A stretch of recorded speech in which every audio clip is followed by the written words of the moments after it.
Hello दोस्तों, स्वागत है आप सभी का एक बार फिर से हमारे यूट्यूब चैनल में। आशा करते हैं आप लोग स्वस्थ होंगे, मस्त होंगे और अपनी तैयारी में व्यस्त होंगे। मैं पंकज कुमार आपको मध्यकालीन इतिहास से संबंधित अगली कक्षा लेके उपस्थित हूँ। आज की कक्षा में हम औरंगजेब से संबंधित कुछ महत्वपूर्ण बिंदुओं के बारे में जानेंगे। ये महत्वपूर्ण बिंदु आपके प्रतियोगी परीक्षा के लिए काफ़ी महत्वपूर्ण होते हैं। इन महत्वपूर्ण बिंदुओं से आपके आगामी परीक्षा जो भी होती है वहाँ से क्वेश्चन बनने के चांस होते हैं या क्वेश्चन पूछे जाते हैं। चलिए हम उन बिंदुओं के बारे में जानते हैं जो कुछ महत्वपूर्ण बिंदु अभी आपको बताए गए थे। उसमें जैसे अभी सिख विद्रोह बताया गया था। सिख विद्रोह के बारे में आपको बताया गया था कि जो सिख विद्रोह होता है 1675 ईस्वी में प्रारंभ होता है। 1675 ईस्वी में ये जो सिख विद्रोह होता क्यों है, इसके क्या कारण होते हैं। अगर कारण की बात की जाए तो जो औरंगजेब होते हैं उनको धार्मिक नीतियों के कारण जो सिख संप्रदाय होता है उनसे विद्रोह करना प्रारंभ कर देता है या उनके शासनकाल में विद्रोह करना प्रारंभ कर देता है। आखिर जो सिख विद्रोह होता है, सिख विद्रोह का कौन कौन से धर्मगुरु होते हैं इसका नेतृत्व करते हैं। शुरुआती दौर में देखा जाए तो जो सिख विद्रोह होता है उसका नेतृत्व करते हैं सिख धर्म से संबंधित जो नौवें धर्मगुरु होते हैं। कौन होते हैं? सिख धर्म से संबंधित जो नौवें धर्मगुरु होते हैं गुरु तेज बहादुर। क्या होता है? गुरु तेज बहादुर ने इस जो औरंगजेब की धार्मिक नीति होता है उसका विद्रोह करते हैं। क्या होता है? औरंगजेब की धार्मिक नीतियों का विद्रोह करते हैं। इसी वजह से 1675 ईस्वी में औरंगजेब ने जो उनके नौवें धर्मगुरु होते हैं गुरु तेज बहादुर की दिल्ली में इनकी हत्या करवा देते हैं, कत्ल करवा देते हैं। उसके बाद इस विद्रोह का नेतृत्व कर सकते हैं या इस विद्रोह को जो संभालते हैं वो सिख धर्म से संबंधित जो 10वें धर्मगुरु होते हैं गुरु गोविंद सिंह होते हैं। क्या होते हैं? गुरु गोविंद सिंह ने इस विद्रोह को संभालते हुए उन्होंने औरंगजेब से कह सकते हैं अपना जो भी कह सकते हैं औरंगजेब से उनकी दोनों का विद्रोह चलता रहता है। क्या होता है? इनका जो विद्रोह होता है काफ़ी लंबे समय तक चलता है और इस लंबे समय के बीच में जो गुरु गोविंद सिंह होते हैं उन्होंने खालसा संप्रदाय की स्थापना करते हैं। खालसा संप्रदाय की स्थापना करने के बाद भी ये विद्रोह जारी रखता है। उसके बाद ये विद्रोह के दौरान जो गुरु गोविंद सिंह होते हैं और जो औरंगजेब होते हैं इन दोनों के बीच पत्राचार होता है कि कुछ समझौते होते हैं। उन समझौतों को एक जगह संकलित किया जाता है या इकट्ठा किया जाता है जिसे जफरनामा के नाम से जाना जाता है। और ये जफरनामा वर्तमान समय में अगर बात की जाए, जो इसके साक्ष्य की बात की जाए, ये जो दिल्ली का संग्रहालय है वहाँ पे इसकी साक्ष्य की या कह सकते हैं वह प्रमाणित या कह सकते हैं वह उपस्थित है। आज की कक्षा में हम जानेंगे जो राजपूत विद्रोह होता है, राजपूत विद्रोह क्यों का क्या कारण होता है कि इसका जो राजपूत विद्रोह होता है और कब होता है, इसका क्या कारण होता है, इसके बारे में बात करेंगे। देखिए लिखिएगा राजपूत विद्रोह। क्या होता है? राजपूत विद्रोह। राजपूत विद्रोह क्या होता है? राजपूत विद्रोह। अगर इस विद्रोह की बात की जाए तो ये 1678 से लेकर 1679 ईस्वी के बीच होता है। कितना होता है? 1678 ईस्वी के बीच, 1678 से लेकर 1679 ईस्वी के बीच, 79 ईस्वी के बीच। अब तो ये विद्रोह हो गया। आखिर इस विद्रोह का क्या कारण होता है इसके बारे में भी जान लेते हैं कि आखिर कोई भी विद्रोह होता है विद्रोह का कोई ना कोई तो एक मूल कारण होगा। तो इस विद्रोह का क्या मूल कारण होता है इसके बारे में जानेंगे। देखिए इसका कारण होता है, कारण में लिखिएगा, इसका कारण एक तो होता है धार्मिक कारण होता है, दूसरा है राजनैतिक कारण। धार्मिक एवं राजनैतिक दोनों कारण होते हैं। धार्मिक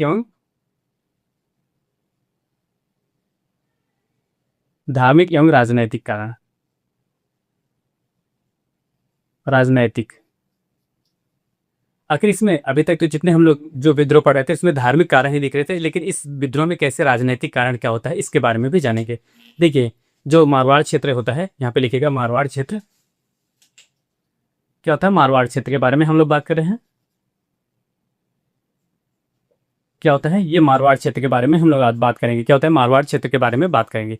अगर मारवाड़ क्षेत्र की बात की जाए तो जो उस समय के वहाँ के राजा थे, क्या होता है? वहाँ के जो राजा थे राजा जसवंत सिंह थे। क्या होता है? राजा जसवंत सिंह थे। जसवंत सिंह की उस समय जो औरंगजेब यहाँ पे शासन करे थे, दिल्ली में शासन करे थे, तो जो मारवाड़ का क्षेत्र होता है वहाँ के राजा थे राजा जसवंत सिंह। यहाँ पे लिखिए जी राजा जसवंत सिंह।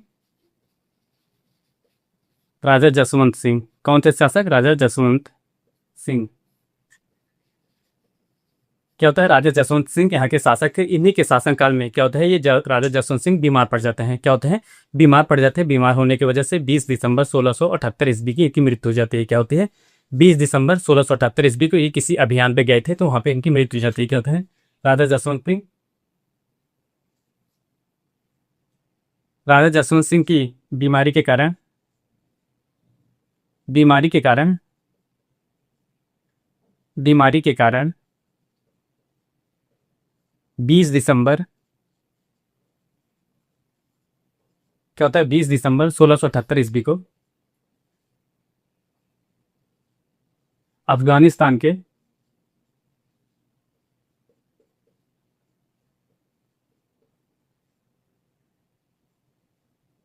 क्या होता है? अफगानिस्तान के, अफगानिस्तान के जमरुद, जमरूद नामक स्थान पे,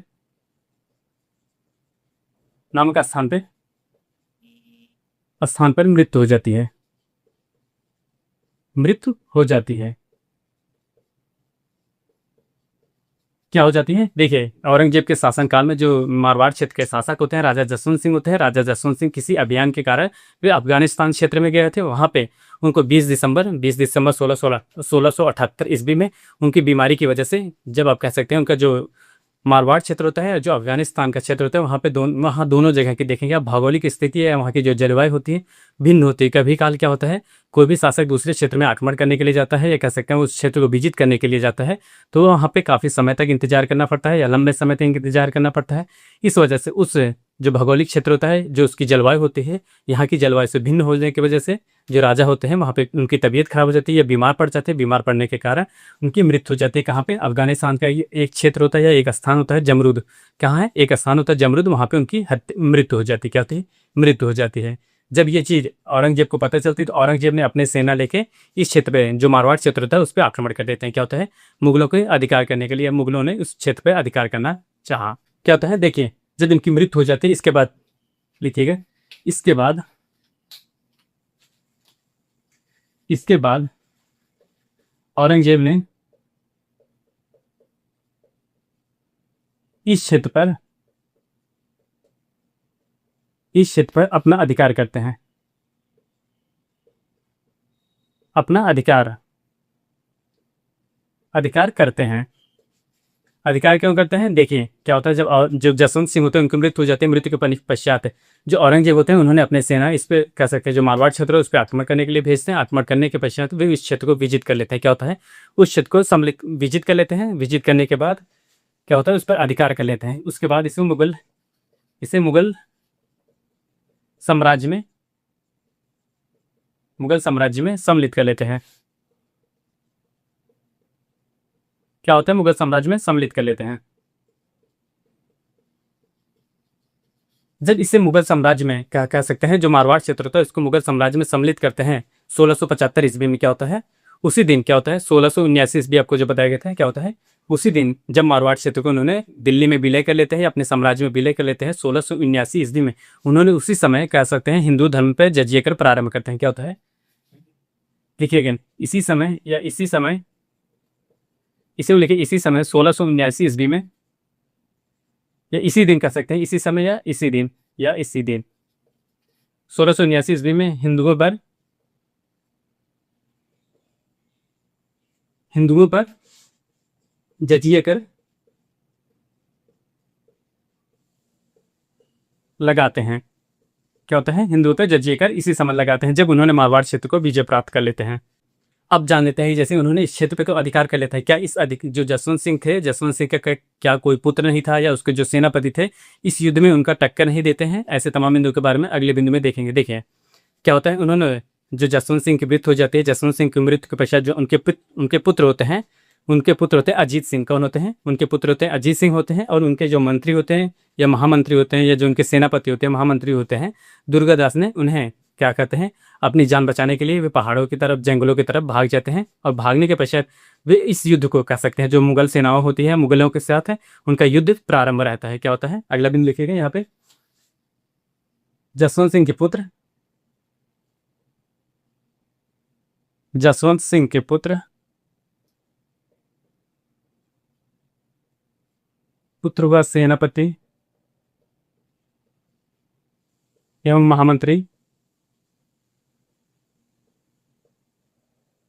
महामंत्री दुर्गादास। कौन थे? दुर्गादास। जंगल एवं पहाड़ियों पर चले जाते हैं। फिर वहां से फिर मुगलों से युद्ध करते हैं। जब इन्होंने जो अजीत सिंह होते हैं उन्होंने अपना साम्राज्य खोने के पश्चात क्या होता है, जब उन्होंने अपने साम्राज्य को खो देते हैं, वे अपने आप को अपनी जान बचाने के लिए, कह सकते हैं जान को सुरक्षित रखने के लिए वे युद्ध छोड़ के भाग जाते हैं। क्या होता है, अजीत सिंह युद्ध छोड़ के भाग जाते हैं। युद्ध छोड़ के भागने के पश्चात वे चले जाते हैं पहाड़ियों पे और जंगलों पे चले जाते हैं। जो उनके साथ जो उनके सेनापति होते हैं और जो उनके महामंत्री होते हैं वे भी उनके साथ जंगल में चले जाते हैं। जंगल में जाने के पश्चात वे वहां से भी जो मुगल होते हैं मुगलों से छुटपुट युद्ध करना प्रारंभ करते हैं, छुटपुट युद्ध करते रहते थे। ये होता है। अब इसके बाद जानते हैं, जब ये मारवाड़ क्षेत्र होता है उसके बाद जो बगल का क्षेत्र होता है मेवाड़ का क्षेत्र होता है। जो अजीत सिंह की माँ होती है, क्या होती है, अजीत सिंह की जो माँ होती है वे मेवाड़ क्षेत्र की राजकुमारी होती है। क्या होती है, मेवाड़ क्षेत्र की राजकुमारी होती है। कह सकते हैं जो मेवाड़ क्षेत्र होता है वहाँ की वे पुत्री होती थी। मेवाड़ क्षेत्र के जो शासक होते हैं वहाँ की वे पुत्री होती थी। उन्होंने जब फिर उसके बाद जब ये बात पता चलती है कि जो जसवंत सिंह के क्षेत्र पे औरंगजेब होता है उस पर कब्जा कर लेते हैं या मुगलों की सेना उस पर आधिपत्य कर लेती है, तो जो मेवाड़ के क्षेत्र होते हैं, मेवाड़ के जो शासक होते हैं राजा राणा राज सिंह, कौन होते हैं, राणा राज सिंह होते हैं वहाँ के, उन्होंने सीधा मुगलों से टक्कर लेना प्रारंभ कर देते हैं। या मुगल इस युद्ध में जो अजीत सिंह होते हैं और उनके जो पुत्र होते हैं, अजीत सिंह जो होते हैं उनके जो सेनापति होते हैं, जो मंत्री होते हैं, उनका सहयोग करते हैं। कौन करते हैं, जो मेवाड़ के शासक होते हैं राणा राज सिंह, कौन होते हैं, राज सिंह, इस युद्ध में उनका सहयोग करने लगते हैं। अगले बिंदु पे जानेंगे जो औरंगजेब होते हैं मारवाड़ के क्षेत्र से इनका कैसा, जो मेवाड़ क्षेत्र होता है उन्होंने मेवाड़ क्षेत्र से इनका क्या संबंध था। अगला बिंदु क्या है, अगला बिंदु हमारा है मेवाड़ क्षेत्र। क्या होता है, मेवाड़ राज्य। यहाँ पे लिखेगा मेवाड़ राज्य, मेवाड़ राज्य आदि। मेवाड़ राज्य के बारे में बताया गया। जो राजा अजीत सिंह होते हैं, कह सकते हैं जो राजा अजीत सिंह होते हैं, राजा अजीत सिंह की जो माता होती हैं उनका संबंध किससे था, मेवाड़ क्षेत्र से था, या मेवाड़ की वे राजकुमारी थी। यहाँ पे लिखेगा अजीत सिंह की माता, अजीत सिंह की माँ, अजीत सिंह की माता मेवाड़ की राजकुमारी थी। क्या थी, मेवाड़ की राजकुमारी थी। क्या था, अजीत सिंह की जो माँ थी वो मेवाड़ की राजकुमारी थी। और इसी समय क्या होता है, जो मेवाड़ क्षेत्र के शासक होते हैं, क्या होता है, यहाँ पे लिखेगा मेवाड़ क्षेत्र के शासक, मेवाड़ के शासक, मेवाड़ के शासक, यहाँ के शासक होते हैं। क्या होता है, जो मेवाड़ क्षेत्र के शासक होते हैं राणा राज सिंह। कौन होते हैं, राणा राज सिंह, राणा राज सिंह शासक। जो राणा राज सिंह होते हैं, जो राणा राज सिंह होते हैं, राणा राज सिंह भी युद्ध में सम्मिलित हो जाते हैं। क्या होता है, युद्ध में सम्मिलित हो जाते हैं, युद्ध में सम्मिलित, युद्ध में सम्मिलित हो जाते हैं। कौन से युद्ध में, जो अजीत सिंह का, जो अजीत सिंह और उनके सेनापति और उनके जो महामंत्री थे इस युद्ध का संचालन कर रहे थे या मुगलों से टक्कर ले रहे थे, उसी युद्ध में जो मेवाड़ के क्षेत्र के शासक होते हैं, जो राजा होते हैं, राजा राणा राज सिंह होते हैं, ये भी इस युद्ध में सम्मिलित हो जाते हैं। जब ये युद्ध में सम्मिलित हो जाते हैं उसके बाद औरंगजेब ने इनके ऊपर चढ़ाई कर देते हैं या इनके क्षेत्र पर आक्रमण कर देते हैं। आक्रमण करने के पश्चात औरंगजेब इस क्षेत्र को विजय प्राप्त कर लेते हैं। क्या होता है,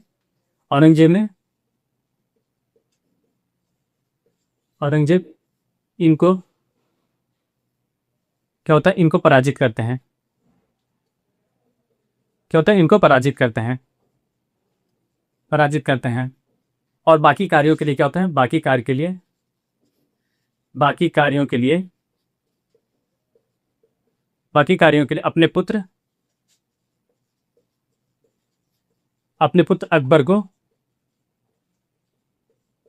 अकबर को सेनापति नियुक्त करते हैं, सेनापति नियुक्त करते हैं, नियुक्त करते हैं। कौन नियुक्त करते हैं, जो औरंगजेब होते हैं। औरंगजेब ने जब मेवाड़ क्षेत्र पर विजय प्राप्त कर लेते हैं, विजय प्राप्त करने के पश्चात उन्होंने बाकी जो कार्य होते हैं, अब जैसे किसी भी क्षेत्र पे आप आक्रमण कर लेते हैं, आक्रमण करने के पश्चात उसको विजय प्राप्त कर लेते हैं, वहाँ की देख रेख होता है, वहाँ का सूबेदार आपको नियुक्त किया जाता है, या वहाँ के आप कह सकते हैं सर्वे सर्वा जो होता है, वहाँ का सर्वे सर्वा नियुक्त किया जाता है, अकबर को नियुक्त किया जाता है। या अकबर को जब उन्होंने औरंगजेब ने नियुक्त करते हैं तो फिर उसके बाद वे देखते हैं कि वहाँ का जो कार्य संचालन होता है, ये उस क्षेत्र का जो होता है वे सही से निर्वहन नहीं कर पा रहे हैं। क्या होता है, क्या होता है, इस कार्य के लिए अकबर को सफलता ना मिलती देख क्या होता है, अगला भी देखिए, अकबर को सफलता ना मिलती देख, अकबर को सफलता ना मिलती देख, ना मिलती देख उन्होंने अपने अगला जो पुत्र होते हैं, कह सकते हैं जो दूसरा पुत्र होते हैं, उनको वहाँ का सेनापति नियुक्त करते हैं। जो दूसरा सेनापति, जो दूसरा पुत्र होते हैं शाहजादा आजम होते हैं। मिलती ना देख उन्होंने अपने दूसरे पुत्र,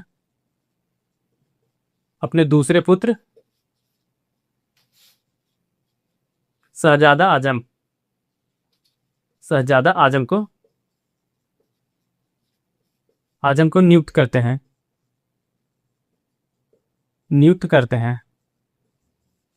ये याद रखिए क्या होता है, उन्होंने जब इस क्षेत्र पे विजय प्राप्त कर लेते हैं, विजय प्राप्त करने के पश्चात उन्होंने उस क्षेत्र के संरक्षक के लिए अकबर को नियुक्त करते हैं। लेकिन अब अकबर जो होते हैं अयोग्य होते हैं, कह सकते हैं उस राज्य का संचालन नहीं कर पा रहे थे। या उनकी असफलता को देख के उन्होंने जो अपना दूसरा पुत्र होते हैं शहजादा आजम होता है, औरंगजेब के जो दूसरे पुत्र होते हैं शहजादे आजम होते हैं, उनको नियुक्त करते हैं कि इस क्षेत्र के देख रेख करने के लिए, संरक्षा के लिए, ये यहाँ के सर्वे सर्वा के लिए नियुक्त करते हैं। अब हम लोग कल की क्लास में बात करेंगे, कह सकते हैं कल की कक्षा में बात करेंगे कि जो औरंगजेब होते हैं, औरंगजेब ने जो औरंगजेब के पुत्र होते हैं जिनको यहाँ पे पहली बार नियुक्त किया जाता है मारवाड़ क्षेत्र का, मेवाड़ क्षेत्र का शासक के रूप में, शासक या संरक्षक के रूप में नियुक्त किया जाता है। आखिर उन्होंने अपने पिता के साथ, या कह सकते हैं जो उनके शासक होते हैं उनके साथ क्यों विद्रोह करते हैं, उसी के साथ जानेंगे। ये तो उत्तर भारत में अभी तक देखेंगे जितने भी विद्रोह होते हैं, धार्मिक विद्रोह होते हैं या राजनैतिक विद्रोह जो भी होते हैं, वे सभी उत्तर भारत में इनका विद्रोह चल रहा था। जब जाहिर सी बात है इनका क्षेत्र जो औरंगजेब का क्षेत्र होता है उत्तर भारत के साथ साथ दक्षिण भारत के क्षेत्रों में भी था, वहाँ पे भी विद्रोह प्रारंभ हो जाता है। आखिर जब वहाँ का विद्रोह प्रारंभ होता है वह कहाँ पे, जो दक्षिण भारत के कौन कौन से क्षेत्र में विद्रोह प्रारंभ होता है, आखिर उस विद्रोह का क्या कारण होता है, उस विद्रोह का क्या परिणाम निकलता है, ऐसे तमाम बिंदु के साथ, ये कह सकते हैं जो बिंदु होते हैं उन सबको जानने के लिए कल की कक्षा में हम लोग बात करेंगे। आज के लिए बस इतना ही, मिलते हैं नेक्स्ट वीडियो में, तब तक के लिए धन्यवाद, बाय बाय।